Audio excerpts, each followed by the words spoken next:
So we're delighted this morning to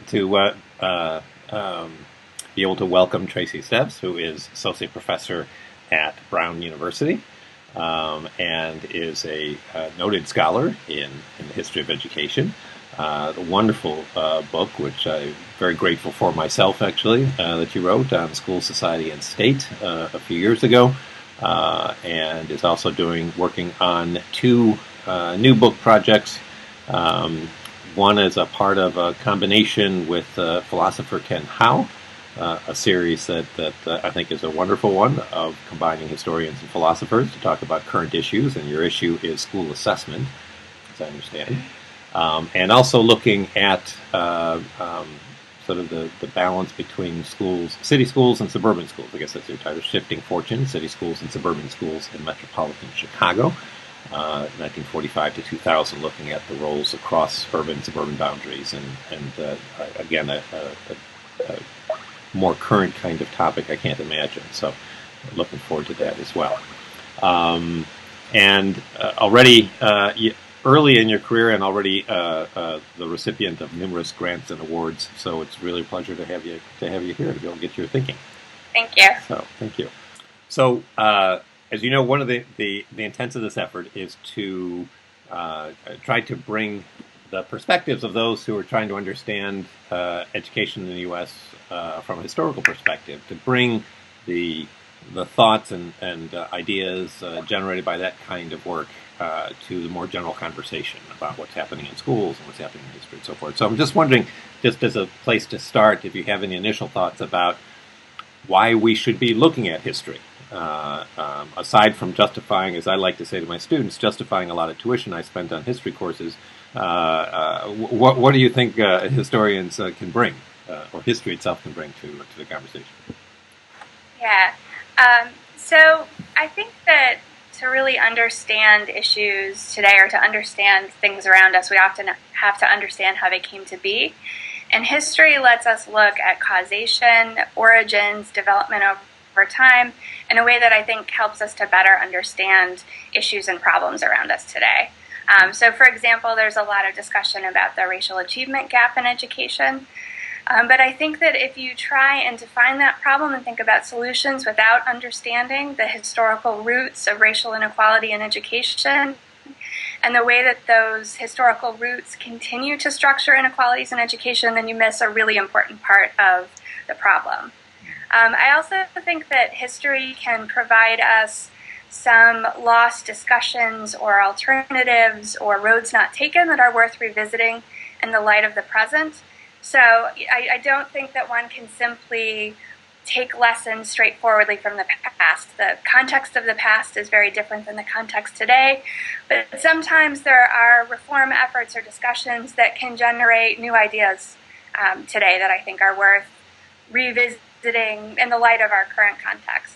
But I think the most important thing that history does is help us to think more critically about the world around us.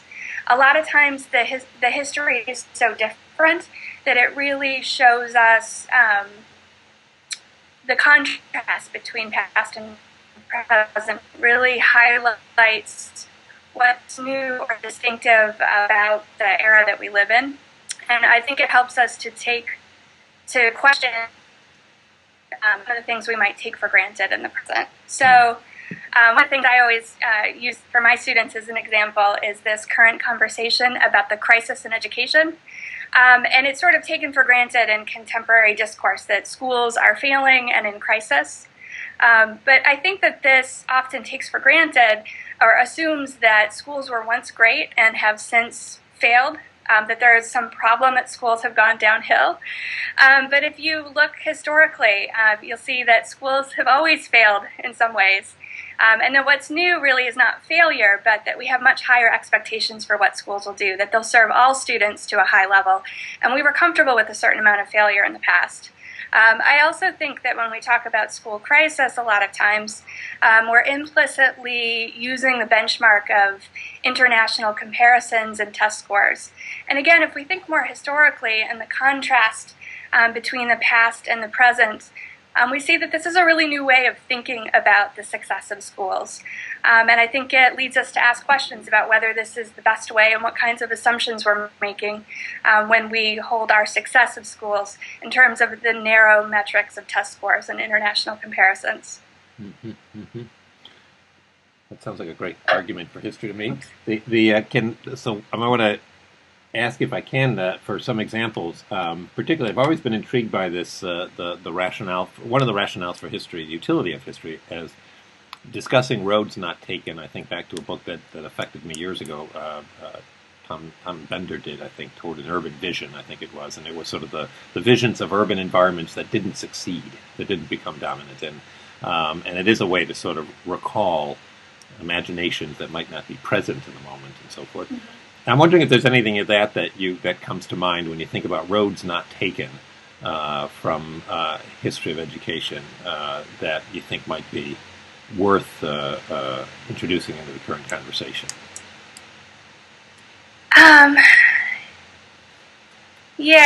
So one of the things that comes to mind immediately for me, it's something I'm interested in my work, is there's been moments where there have been debates about the district system and about local control of school finance. In the early 20th century especially, but I think also around the time of school desegregation and fiscal equalization suits in the late 60s and early 70s. And both were moments where people were wrestling really explicitly with the inequities, the structural inequities that come from using local property tax in districts of vastly unequal wealth and resources, and the implications of that for equity. And in both cases, fundamental reform did not occur for a variety of reasons. And this is a conversation I think that is worth re-examining at the current moment. Mm-hmm, mm-hmm. Interesting. So one of the things that you mentioned in terms of finance and local control,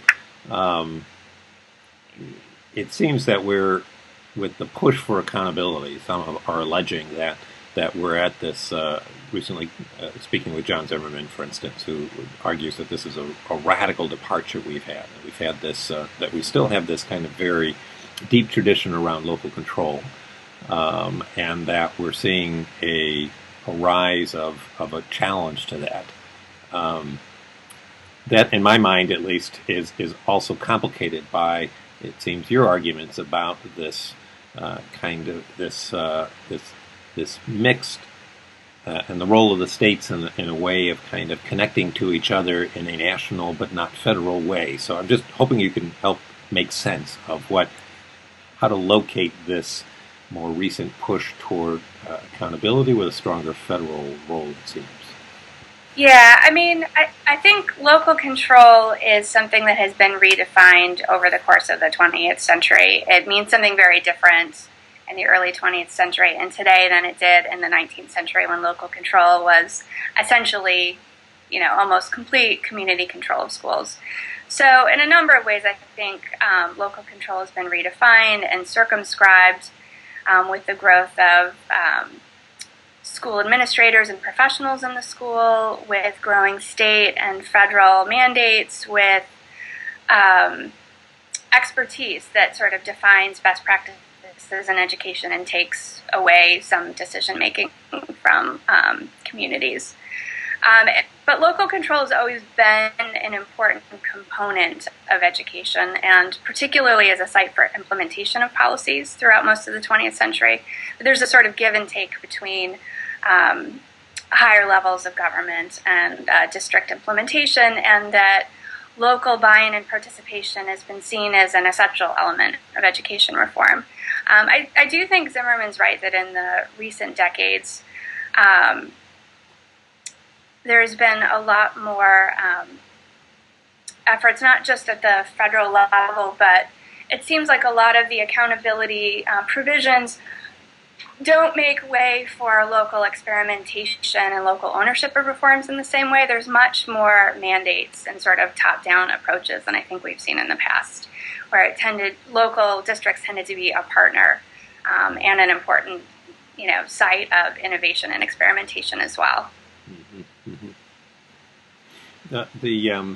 One of the aspects of local control that has always certainly been a part of its ambiguous legacy has been the issues of local control that have worked very much against integration, that have allowed for local prejudices and biases and interests of all sorts of types to exercise a control that some might see as not necessarily furthering the greater aims of the Republic.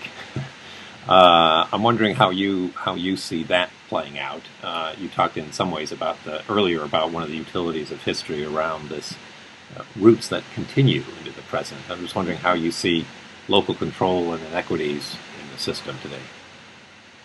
Yeah, I think that's a really important point, that there's trade-offs with local control, that part of what's attractive about it is that it's a site for experimentation and innovation, that people often identify more and invest more in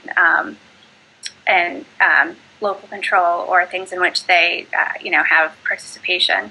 But the trade-off historically has always been that with more empowerment of districts, you tolerate a great deal of inequalities between districts.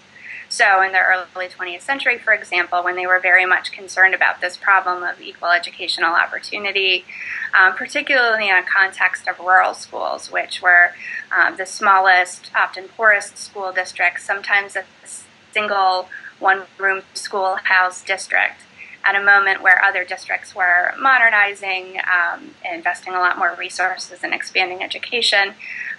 So they're concerned about growing inequalities, particularly between rural and urban schools. And so the solution was often standards, leadership, aid to districts.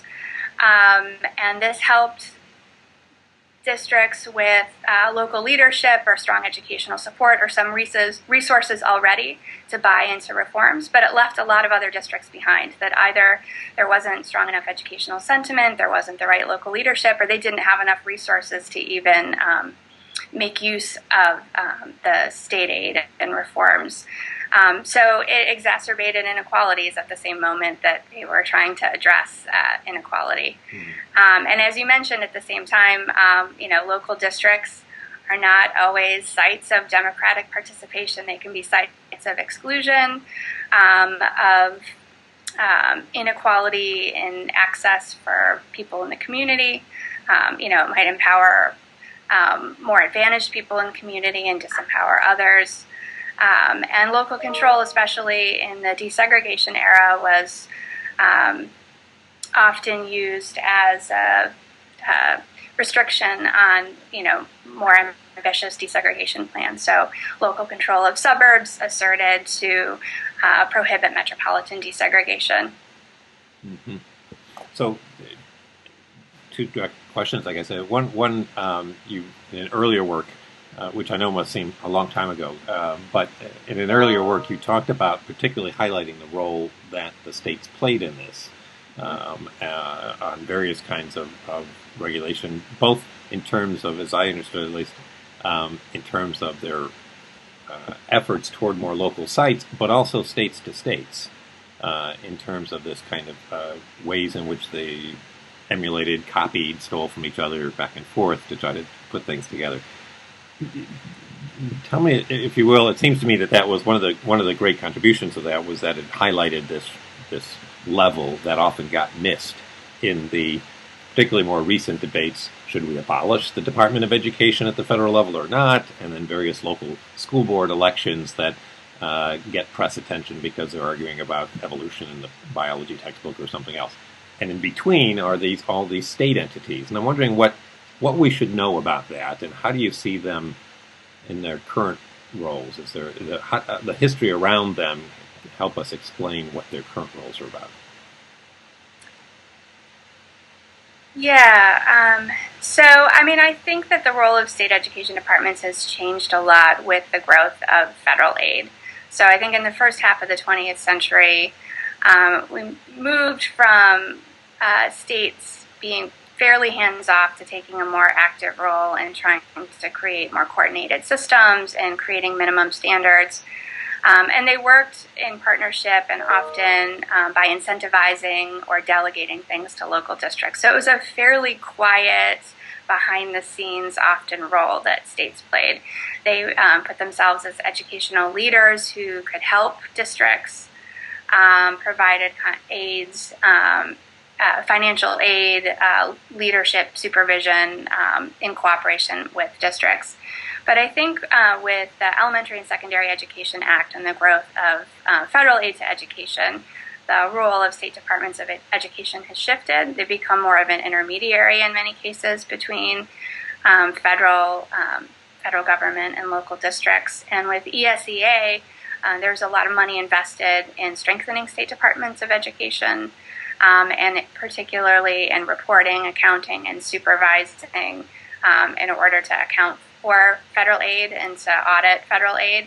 And I think this shifted their role to some extent. Mm-hmm, mm-hmm. Made them very popular in local districts, I'm sure, with a lot of that recording. Yes. Now, you also talk about, and are working now, I understand, on sort of some of the suburban and urban kinds of migrants, particularly looking at Chicago, and I'm wondering what you're learning. Yeah, so I'm still early in the project, but I'm interested in a lot of the same things in Chicago that I was interested in the first project. So the relationship between state government and local districts, and the implications for equal educational opportunity. And so this is a period in which there's growing federal aid, and there is massive suburbanization. And so I'm particularly interested in how suburban districts are forming and expanding, if they are particularly advantaged in state and federal policies, because we see a lot of shifting of resources to suburban schools, and today suburban schools are considered the best in the nation, whereas at the beginning of my project in 1945, urban schools were the best in the nation. And so I'm interested in looking at stratification between cities and suburbs, and even within suburbs, as suburbs differentiate from one another. And one of the things that really interests me is not just how schools develop, but how schools are part of communities, and so the role that schools play in developing suburban areas, attracting residents and businesses, how they play into development strategies, and therefore reflect or help to perpetuate larger racial and socioeconomic inequalities across metropolitan areas. Can you give us an example so far, or how does that? I mean, it's intriguing to think about just this overall shift. I think that again, people may not recall that you go from the urban centers being the places to emulate in terms of the schools to current thinking today for degrees justified and unjustified to say that, well, no, what really is happening in the suburbs is really where all the good stuff is happening in education. Yeah.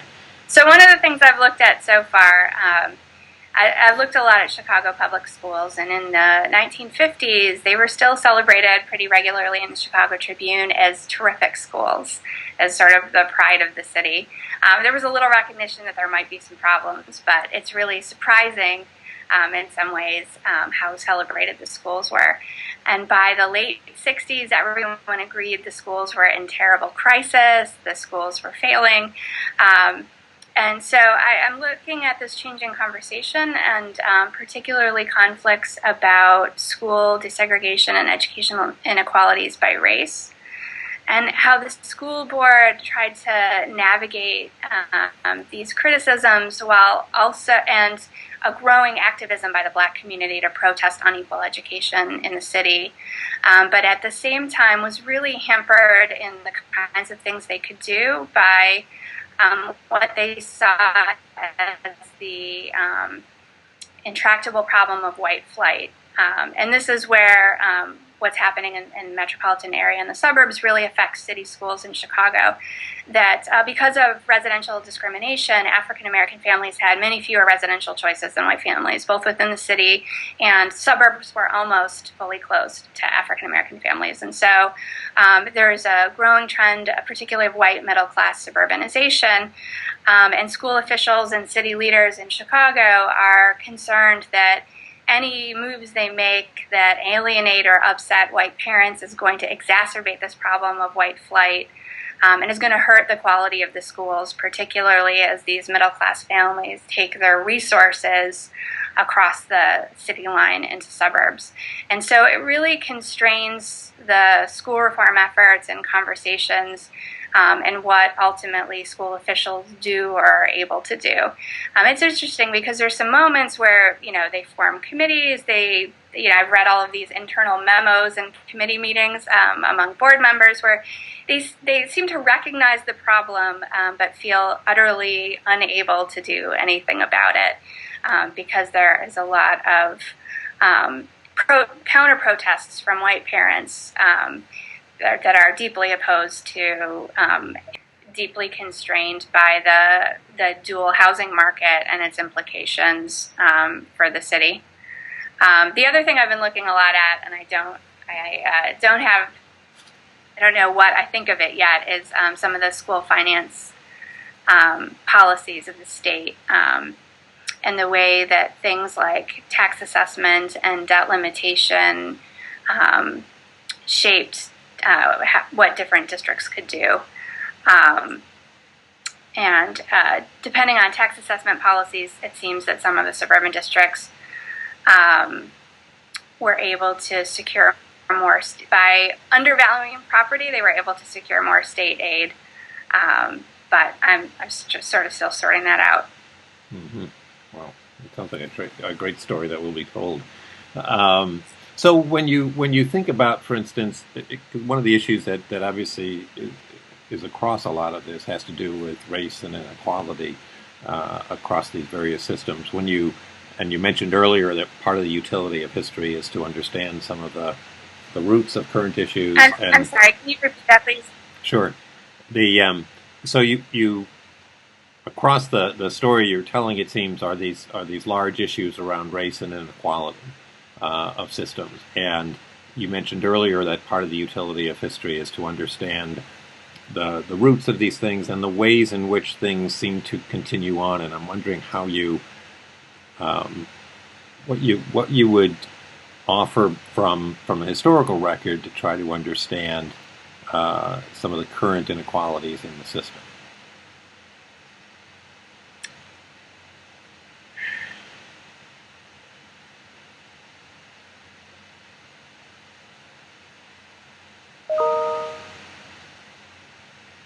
Hello? Are you still there? Yes. Oh, okay. Let's see. So it's a huge question, but yeah. So and whether that's along lines of suburban-urban, whether that's along regional or other across state lines and so forth, however you might see it, I'm just trying to help populate in people's minds some of the drivers behind inequality. Hello? You frozen and cut out. Sorry. And this is my high-speed internet here, so. Is trying to understand some of the drivers, what can history help us understand by way of things that are driving current inequalities, such that if we do mean to address them, that we do them with our eyes open as to what is underneath the current performance. Yeah, I think in this area, one of the things that history helps us to see, particularly the longer lens of history, is that things that often appear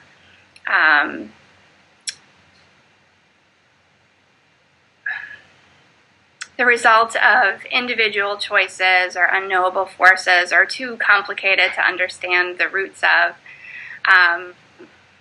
are actually traceable in a lot of cases to public action. So there's been a lot of great historical research about how, for example,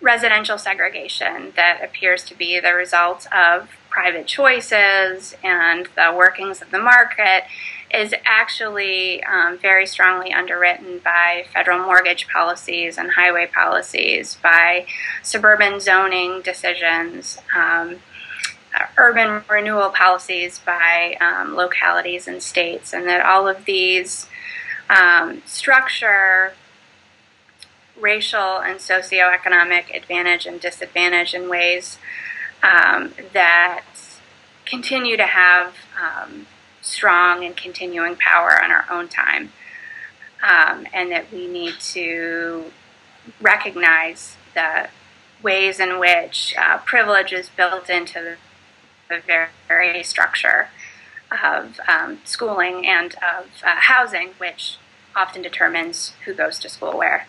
Mm-hmm. Mm-hmm. So why do we go after schooling rather than housing? Because it's a lot easier. well, everybody has to go to school according to compulsory attendance laws.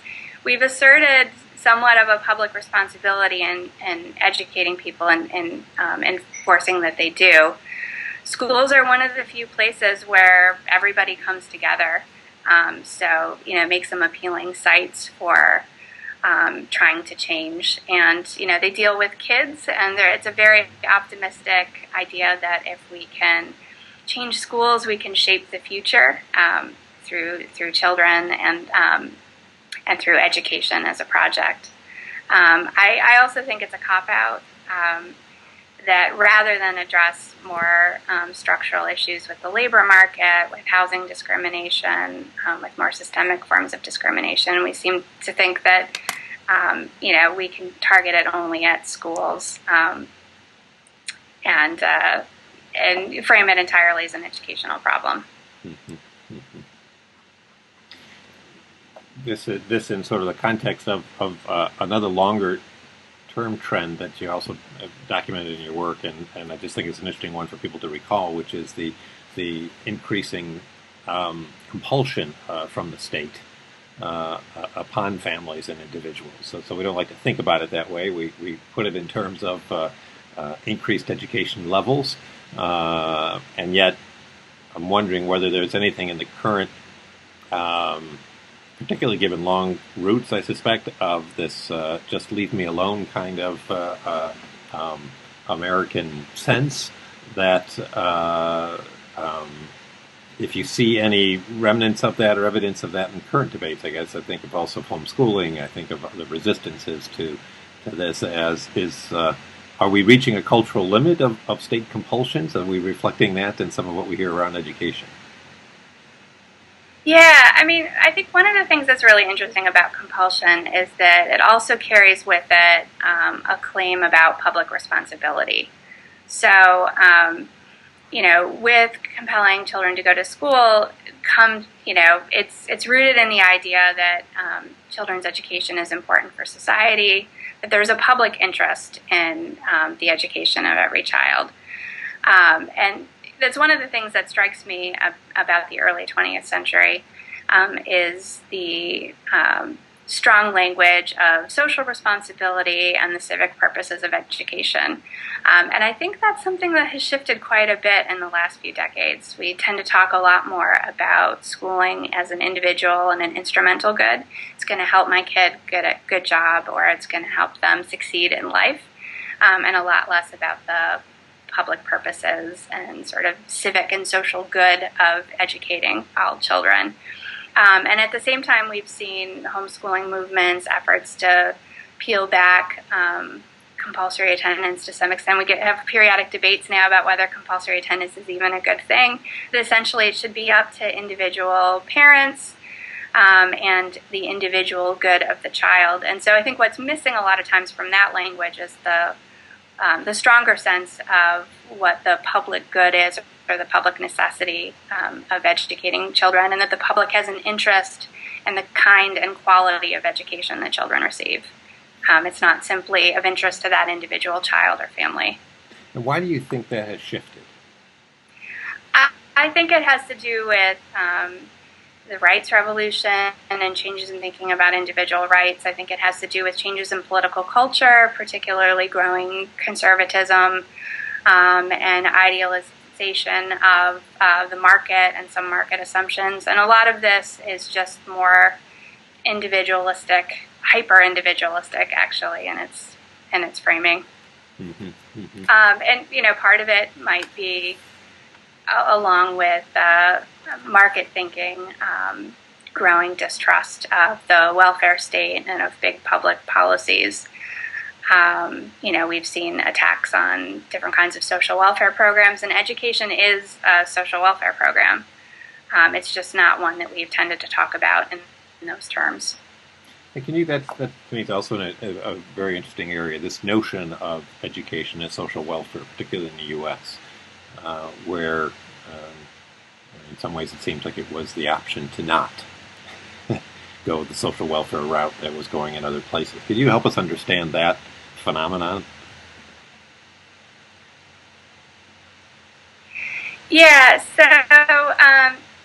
Yeah, this is one of the things I talk about in my book, that at the moment where a lot of other European nations are investing really heavily in what we think of as traditional social welfare policies, more redistributionist policies, labor protection, social safety network, the United States invested very heavily in education. And in some ways, it's an alternative to those more redistributionist policies.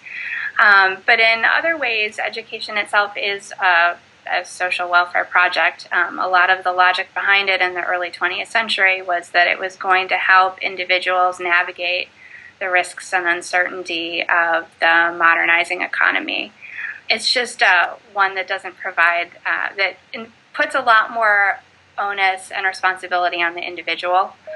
The idea that if we can equip individuals through education, through a generous public investment in education, then this is going to help them succeed and navigate the changing economy. Whereas in other places, there was much more concern with addressing some of the shortcomings and inequalities of capitalism. I'm sorry, I got distracted in the middle of that. No, fine. Yeah, I mean, I think that shift is, or that distinction, I think, is one of these large ones that I find has been eye-opening for students to try to wrestle out the consequences of sort of leading on the edge of public schooling earlier than so many other nations. And as a part of a civic project too. I mean, the other thing being that it was leading from a base of high literacy rates, so it just seems an unusual setting. And yet, I think, as you've corrected the record in some ways, where we always thought of that as just being behind the Europeans in terms of social welfare policies, rather than seeing it as a different approach to social welfare policies in some ways. So I see our time getting shorter, and I want to ask you about specifically about your choice around Chicago, which always seems to me a fascinating city. I confess, as a child, I lived outside of one of the suburbs of Chicago at one point, so there's a personal interest. But also in more recent ed policy, certainly Chicago, both from the Bennett's comment about having the worst schools, I think, in the country. Was that the yes. to then having its school head become the Secretary of Education. Although, to be fair, a lot of cities could have vied for that title at the same time. It was a competitive market at that point, yeah. So tell me tell me if you could tell me about some allures of Chicago. Are there lessons of Chicago? Are there things that you're particularly attracted to out of it? Yeah, I'm attracted to Chicago both because I think it's representative in a lot of ways of patterns of other large metropolitan areas in terms of its residential segregation, the diversity of its suburbs. Some were very old, still already by the time of World War II. Others grew up from farmland in the 70s and 80s. and this is typical not just of northeastern or midwestern cities, but of a number of cities across the nation in terms of its fragmentation and segregation. But it's also a particularly interesting site because of the educational innovations there, particularly at the end of the 20th century. And I'm also really interested because Chicago is not just a story of urban decline the way that that some cities are, like my native Detroit. There's been a lot of gentrification in the city in recent decades, and there's a lot of diversity in the suburbs, some of which are booming and some of which are struggling. And so I'm also interested in thinking about and wrestling with those trends, particularly the uneven gentrification and its impact on the schools. Mm-hmm. In terms of more recent movements back into the city, you're thinking? Right. Yeah. Investment in and movement back into the city of middle-class whites and in particular a class of young professionals. Mm-hmm. Mm-hmm. Interesting. And yet it somewhat echoes the theme you mentioned earlier about development strategies. Is this an urban counter to suburban tactics as well? Yeah, although the impact on the schools has not been very great. So, this is one of the things that interests me is the sort of mismatch between the population in some places and the schools. The schools remain overwhelmingly places of concentrated poverty and high minority enrollment. So these families that are moving back are by and large not sending their kids to public schools. And so, I'm definitely interested in the role or the place of schools in this story. And it seems like in the city, at least, schools, in the suburbs, schools are often an attraction and part of development strategies. But in some ways, the Chicago public school system's been an obstacle to some of this development or gentrification and redevelopment in the city. Are you seeing any role for charters in that mix? I haven't gotten that far. Gotcha. So far my research has been up through the 80s, and charters really don't come on the scene until the 90s. But I suspect they are going to be an important part of the story. Good. Charters are part of the public school system, as you know. And I'm definitely interested in seeing how that plays out. I have some guesses, but nothing concrete right now. Good. I'm selfishly trying to get some gleanings from work that I'm doing after the period that you're looking at, actually. So I'm eager to find out the roots before I get into that, because I do think it's an interesting phenomenon. Well, the first schools of choice were magnet schools, and those were related to desegregation efforts in the 70s. Yeah. But charter schools are a slightly different animal, and those come later. Yeah. I was intrigued recently to see the chart that done a couple of years ago, I guess, by Gary Orfield's project on comparing magnet and charter funding from the federal government. And the relatively flat funding of magnets since their initial funding, I think, in '84, in constant dollars, but the role of charter funding just taking off in the '90s, and now I think at triple the rate at a federal subsidy, at least for that sector. And that's federal subsidies, not private, because I know the charters are often able to leverage private donations. Well, this is just right. This is just looking at the federal funding of it, and so it's independent of the picture of wider philanthropic and other kinds of contributions. So it's a very interesting picture of, as you're saying earlier, some of the public decisions and policy decisions affecting these. It's not necessarily some quote unquote natural market playing out in these things. It seems a repeating theme here. It seems that we actually have intention and actions and agency in the world that we can track in history. Well, and that's one of the things history can do, right, is to bring those things to the surface because, we should be asking questions about these things and not seeing them as natural developments and that are therefore can't be changed. Right. If it's a result of public policies and the results are not good, we can make other decisions. Yeah. Well, that's a very empowering note to conclude. I want to thank you very much for your because I know you're in the midst of just about heading out to travel, so I very much appreciate your taking time to chat, and hope you have safe travels. Any concluding remarks that you would want to make, or? No, history is important. Well, and you've shown us. Like I said, I think the best thing history does is help us to ask better questions. Excellent. Excellent. Well, wonderful. And you've helped us do that today. So thank you very much. Safe travels, and we'll look forward to seeing you again soon. Great. Thanks. Thank you, Tracy. Bye-bye. Bye.